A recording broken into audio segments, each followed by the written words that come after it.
बरेली के एयरबेस से 5 अत्याधुनिक फाइटर जेट्स ने उड़ान भरी, जिसमें रफाल आधुनिक इलेक्ट्रॉनिक वॉरफेयर सिस्टम से जो लैस है रफाल, लंबी दूरी के मेटोर मिसाइल से लैस है यह रफाल, जिसने यहां पर जो है जब लैंड किया 50,000 फीट की ऊंचाई तक उड़ने की क्षमता रखता। और यही रफाल जब एलओसी में एक रात में पेट्रोलिंग करने के लिए निकल पड़ा तो पाकिस्तान में दहशत मच गई और पाकिस्तान के जो सूचना प्रसारण मंत्री हैं उनको 2 बजे रात में प्रेस कॉन्फ्रेंस करना पड़ा था इसी रफाल की दहाड़ सुन करके।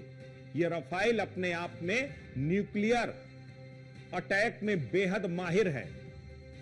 तो यह रफाल की ताकत जब रफाल उतरा, और रफाल ही नहीं, मिराज 2000 भी शाहजहांपुर के इस एक्सप्रेस वे पर उतरा।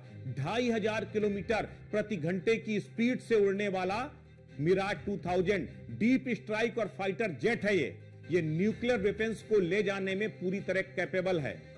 उसके बाद जैगवार उतरा।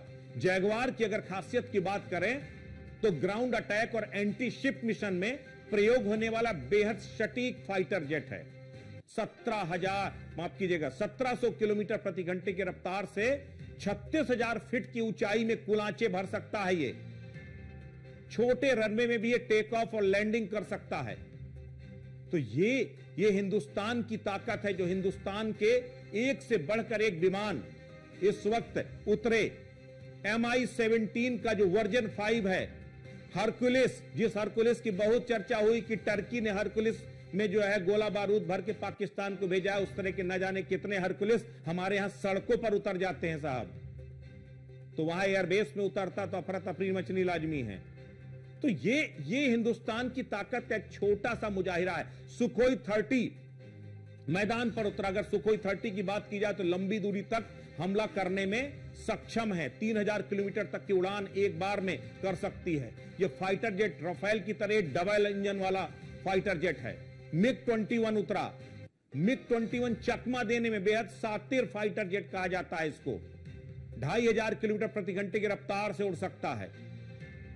तो ये 1999 के कारगिल युद्ध में 15,000 फीट की ऊंचाई में पाकिस्तान की कई पोस्ट को नेस्तनाबूद करने का काम किया था।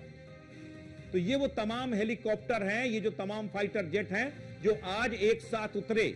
अगर बात हरकुलिस की जाए तो हरकुलिस उतरा। इसके साथ जो है MI-17 हेलीकॉप्टर जो 24 लोगों को एक साथ उड़ान भरने में सक्षम है, उसको भी यहां पर उतारा गया।